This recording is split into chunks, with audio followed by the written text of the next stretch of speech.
Hello friends, क्या आप भी कोई पॉलिसी लेने जा रहे हैं, कोई इंश्योरेंस पॉलिसी खरीदने जा रहे हैं, या आपका पड़ोसी, आपका कोई मित्र रिश्तेदार जो है आपको इंश्योरेंस पॉलिसी लेने के लिए अप्रोच कर रहा है। अक्सर ऐसा देखा गया है कि हमें हमारे कोई मित्र, हमारा कोई रिश्तेदार या हमारा कोई पड़ोसी, हमारा कोई करीबी हमको इंश्योरेंस पॉलिसी लेने के लिए रिक्वेस्ट करता है, हमको गाइड करता है और हम पॉलिसी ले भी लेते हैं।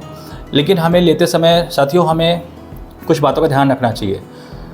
फ्रेंड्स, मेरा नाम मनीष दुबे है। मैं LIC डेवलपमेंट ऑफिसर हूँ और मैं अपने इन वीडियोज़ के माध्यम से आप तक कुछ महत्वपूर्ण जानकारियाँ आपके काम की, जो कि आपको जाननी ज़रूरी चाहिए, मैं आप तक लेके आऊँगा। ये मेरा फेसबुक पेज है। आप सभी लोग जानकारियों को पाने के लिए आप मेरे इस फेसबुक पेज को फॉलो कर लीजिए। इसको जो वीडियोज़ हैं अगर आपको अच्छी लगती हैं आप इसको लाइक करिएगा। कोई पॉलिसी, इंश्योरेंस की पॉलिसी लें तो सबसे पहले हमें इस चीज़ का ध्यान देना चाहिए कि जो भी हम इंश्योरेंस पॉलिसी लेने जा रहे हैं उससे हमें लाइफ कवर कितना मिल रहा है।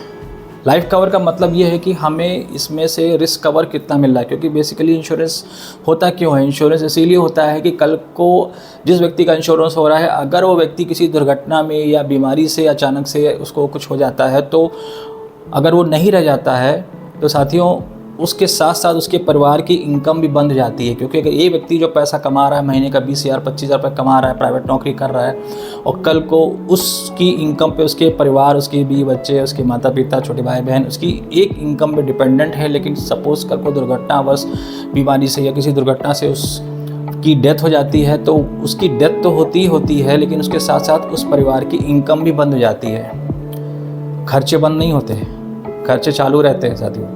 अक्सर देखा होगा आपने अड़ोस पड़ोस में, अपने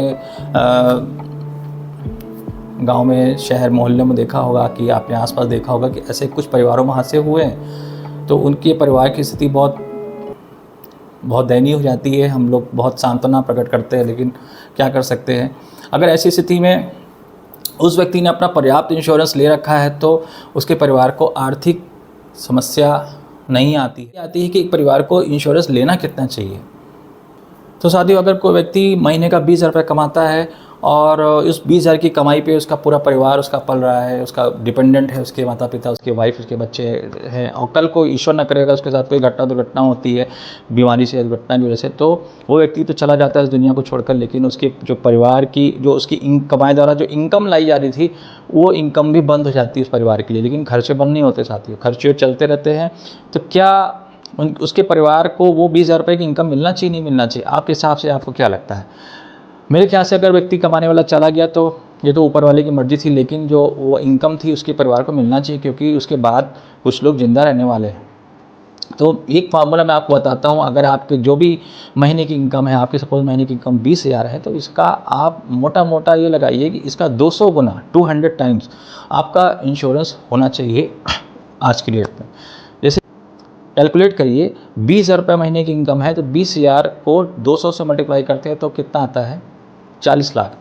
40 लाख रुपए का अगर इंश्योरेंस आज की डेट में इस व्यक्ति का है, भले वो टर्म इंश्योरेंस लेता है या अपनी क्षमता अनुसार जैसा जो भी इंश्योरेंस लेता है, यूलिप लेता है, इन्नोवेंट लेता है, तो अगर वो इंश्योरेंस लेता है 40 लाख का और उसकी डेथ पे इंश्योरेंस कंपनी उसके परिवार को 40 लाख का क्लेम देती है, तो 40 लाख रुपये अगर उसके परिवार वाले कहीं पे फिक्स कर देते हैं, बैंक में या कहीं पे भी फिक्स कर देते हैं एफडी, तो उसका लगभग 6-6.5% साल का आज की डेट में जो करंट ब्याज है वो मिलेगा।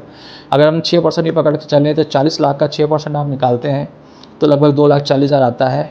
2,40,000 रुपये साल का उसको ब्याज मिलेगा, और उसका 40 लाख रुपये जो मूल है वो भी उसका सेफ रहेगा, और उसको हर साल 2,40,000 रुपये की ब्याज मिलेगा। 2,40,000 रुपये साल का मतलब कितना हो गया साथियों? 20,000 रुपये महीना।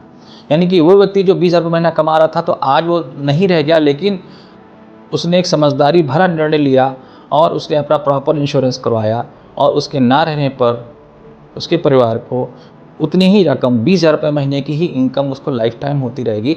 उसके परिवार को फ़िलहाल कोई आर्थिक ऐसी समस्या नहीं आएगी, परिवार को किसी के सामने हाथ फैलाना नहीं पड़ेगा, और वो लोग स्वाभिमान से जी सकते हैं।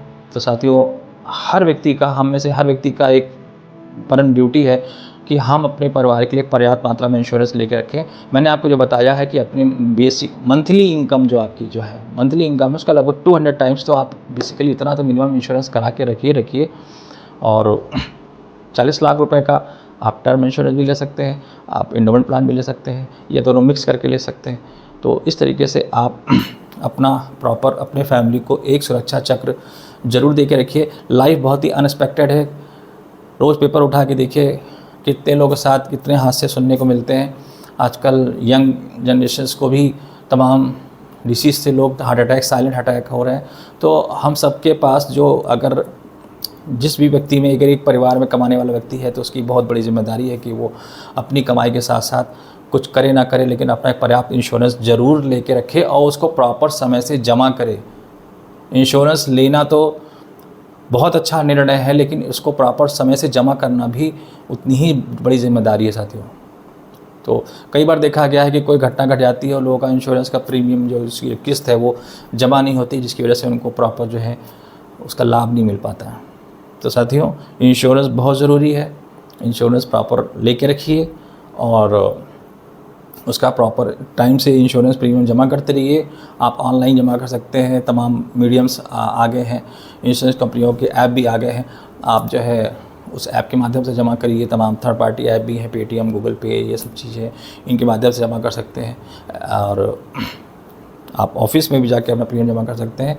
कैसे भी हो लेकिन आप अपना प्रीमियम जमा करिए और उसकी प्रॉपर रिसीप्ट रखिए अपने पास, या ऑनलाइन पे आता है तो ऑनलाइन मेल पे जो आपके पास आता है वो भी डाटा रहता है। ऑनलाइन अगर करेंगे तो सब डाटा रिकॉर्ड अपडेट हो ही जाता है, कोई दिक्कत वाली बात नहीं है।